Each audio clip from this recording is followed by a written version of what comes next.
Assalamualaikum warahmatullahi wabarakatuh. Bismillah, alhamdulillah. Assalatu wassalamu ala rasulillah wa ala alihi wa sahbihi wa mawalah. La hawla wa la quwata illa billah ma ba'da.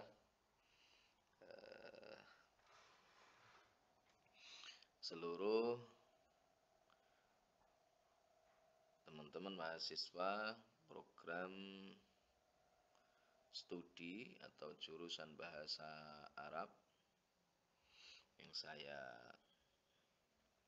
cintai dan saya banggakan, alhamdulillah kesempatan kali ini kita kembali bisa kuliah melanjutkan materi kita, yaitu pada mata kuliah kita Batu Khittatil Bahsil Ilmi.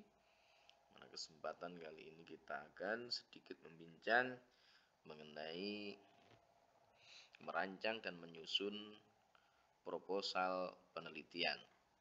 Minggu kemarin kita sudah membahas tentang pengertian proposal, pengertiannya, urgensinya, dan seterusnya. Hari ini kita merancang dan menyusun proposal penelitian. Menyusun proposal penelitian itu merupakan panduan yang berisi langkah-langkah yang harus diikuti dalam melakukan penelitian. Jadi sebagaimana yang kemarin sudah saya sampaikan, bahwa karya tulis ilmiah itu berbeda dengan karya tulis yang lainnya. Ada langkah-langkah, pedoman-pedoman yang harus kita ikuti supaya penelitian yang kita lakukan itu bisa dipertanggungjawabkan dan sesuai dengan bidang yang kita tekuni. Dalam menyusun rancangan penelitian, seorang peneliti harus mengantisipasi berbagai sumber yang bisa digunakan sebagai pendukung maupun penghambat terlaksananya penelitian. Jadi sebelum kita melakukan penelitian, maka kita sudah bisa mengantisipasi, memilah dan memilih mana kira-kira sumber data dari penelitian yang itu bisa mendukung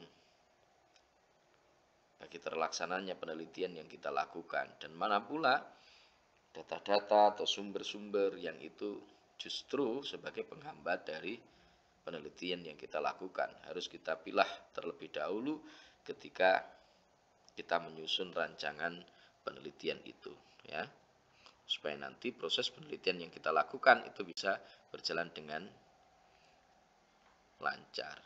Sebuah penelitian harus berangkat dari masalah. Ini teman-teman, banyak hal yang seringkali ditemukan di lapangan. Orang meneliti, teman-teman mahasiswa itu berangkat untuk melakukan penelitian itu tidak berangkat dari masalah. Sehingga sesungguhnya hal tersebut menjadikan penelitian yang kita lakukan itu seolah-olah tidak ada nilainya, tidak ada artinya. Mengapa? Karena memang tidak terjadi masalah di lapangan. Tidak ada hal-hal yang harus untuk kita teliti. Padahal sebuah penelitian itu harusnya berangkat dari masalah. Jadi judul jangan kemudian terpaku kepada judul apa ya yang kira-kira akan saya angkat sebagai judul saya di dalam penelitian atau di dalam skripsi yang saya kerjakan ini nanti. Cobalah terjun ke lapangan terlebih dahulu, sekedar untuk melihat, sekedar untuk mencari tahu apa yang sesungguhnya terjadi di lokasi atau tempat yang akan kita tuju untuk melakukan penelitian itu, kemudian temukan masalah di sana. Misalkan teman-teman semuanya masuk ke sebuah lembaga pendidikan, entah itu di sekolah, entah itu di pondok pesantren, kemudian teman-teman mengamati apa yang ada di situ, kemudian teman-teman menemukan ada satu masalah di situ. Baru kemudian berangkat, oh kalau di sini ada masalah, maka saya akan melakukan penelitian tentang ini. Berangkat dari masalah itu sendiri. Nah, masalah itu apa? Ini kadang-kadang yang kita teman-teman mahasiswa masih juga kebingungan. Bahkan bukan hanya teman-teman mahasiswa, barangkali mungkin beberapa orang yang sudah menggeluti dunia atau yang baru merambah ke dunia penelitian itu juga seringkali mengalami hal-hal semacam ini. Apa itu masalah? Masalah itu adalah gap atau kesenjangan dari apa yang seharusnya dengan apa yang terjadi. Kesenjangan antara rencana dengan pelaksanaan, kesenjangan antara teori dengan praktik, dan kesenjangan antara aturan dengan pelaksanaan. Ini namanya adalah masalah. Pendeknya, saya mengatakan bahwa masalah itu adalah ketidakcocokan antara apa yang kita inginkan dengan apa yang ada dalam kenyataannya. Kalau misalkan di dalam dunia pendidikan, teman-teman misalkan sudah mempelajari banyak teori di dalam ruang-ruang perkuliahan. Misalkan belajar tentang thariqah al-mubasyirah, bahwa thariqah al-mubasyirah ini punya keistimewaan begini, begini, begini, begini, begini, dan begini, begini. Kriterianya adalah begini, begini, begini, dan begini.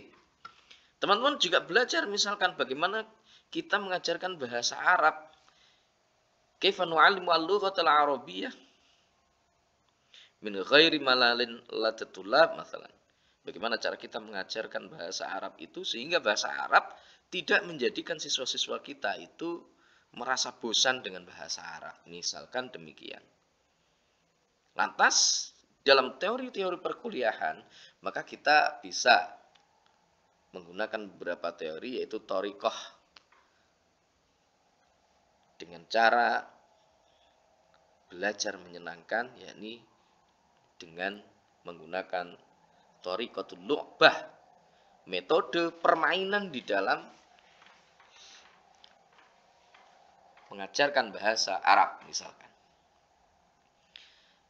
Di dalam teori kita seringkali berdebat kusir sana sini bahwa teori ini ternyata ini punya keistimewaan begini-begini. Dengan adanya permainan kemudian kita mengajarkan kepada siswa kita begini, begini, dan begini, siswa kita akan lebih mudah untuk menangkapnya. Tetapi benarkah itu terjadi di lapangan? Karena ternyata begitu masuk ke lapangan, begitu misalkan teman-teman masuk ke sebuah lembaga pendidikan, entah di SD, SMP, atau SMA misalkan. Begitu kita melihat ternyata gurunya memang betul menggunakan thariqah al-lu'bah. Tetapi kemudian ketika kita melakukan pengamatan itu, benar enggak di situ maksimal bahwa seorang guru mampu untuk mentransfer pengetahuannya mengenai bahasa Arab kepada siswa-siswinya? Ataukah justru yang terjadi sebaliknya, siswa asik dengan permainan yang diterapkan di situ, tetapi materi tidak ada sama sekali yang nyantol? Atau bahkan belum sampai pada materi yang diinginkan, waktunya sudah habis, misalkan. Nah, tentu itu akan terjadi sebuah kesenjangan antara teori bahwa ketika nanti teori al-lu'bah itu kita terapkan, maka siswa-siswi akan mudah untuk mempelajari bahasa, menangkap bahasa Arab itu dengan sangat mudah, sehingga kemampuan berbahasa mereka secara otomatis itu akan meningkat. Nah, ini ada kesenjangan di situ. Oh, ternyata begitu saya masuk ke sana, meskipun thariqah itu sudah dilakukan, ternyata di situ banyak di antara mereka yang tidak bisa dan tidak menguasai bahasa Arab. Apa masalahnya?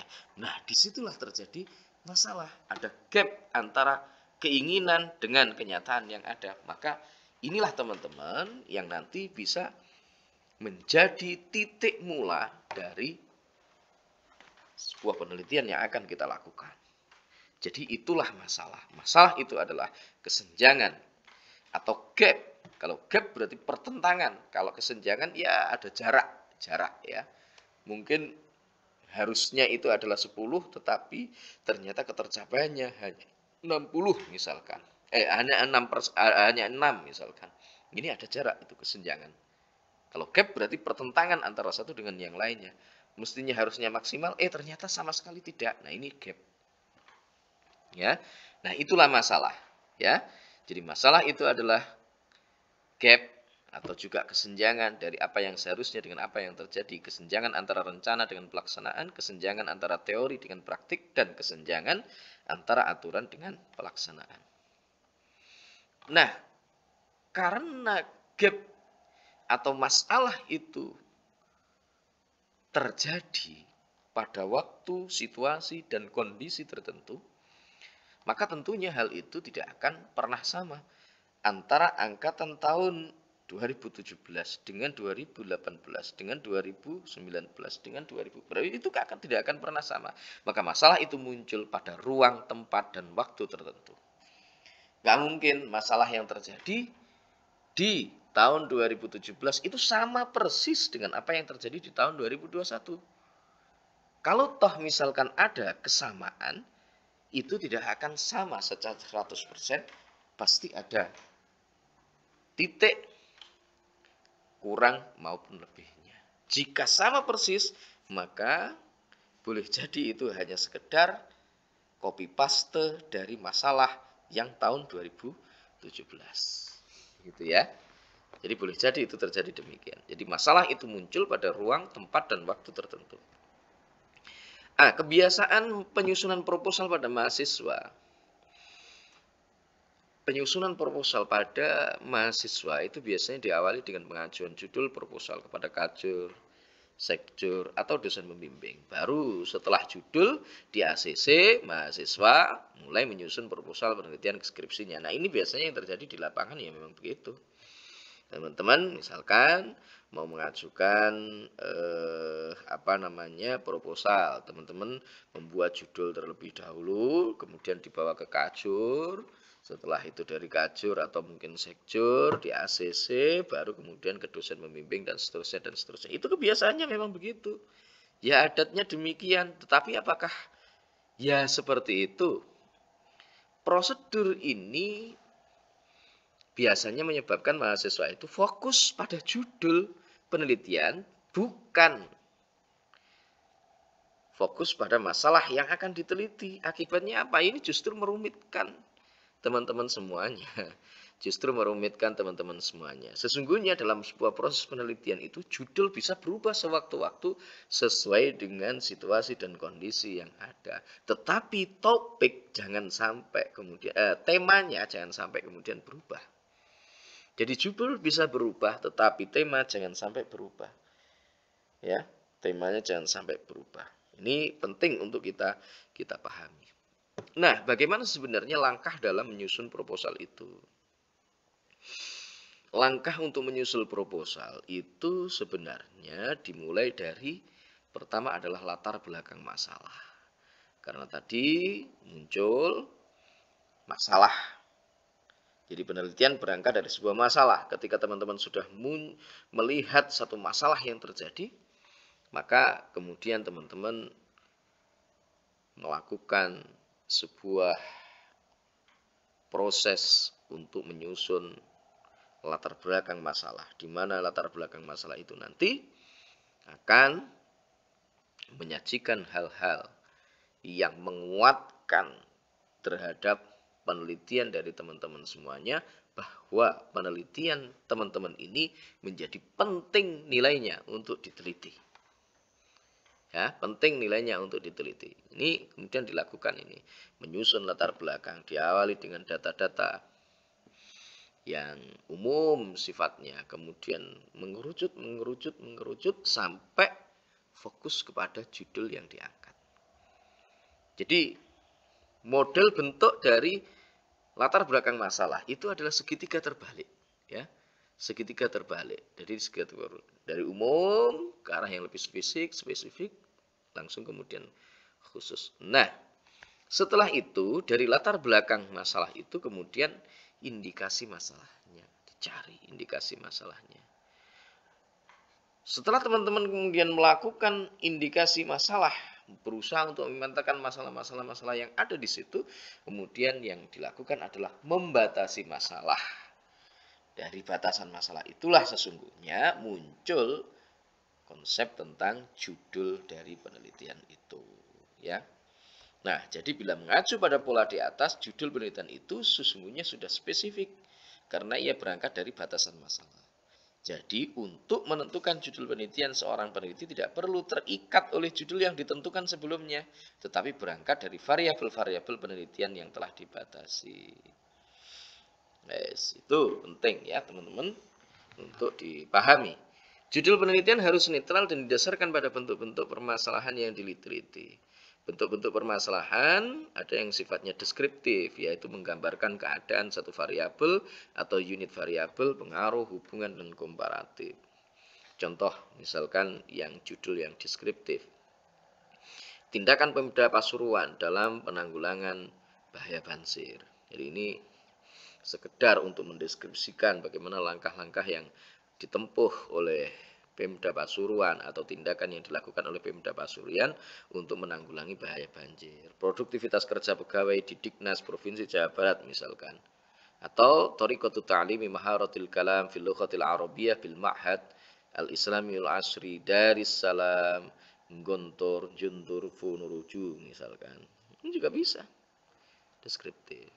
Pengaruh misalkan, pengaruh kemampuan dan motivasi kerja pegawai terhadap kualitas pelayanan masyarakat di Dignas Kebersihan Kota Samarinda.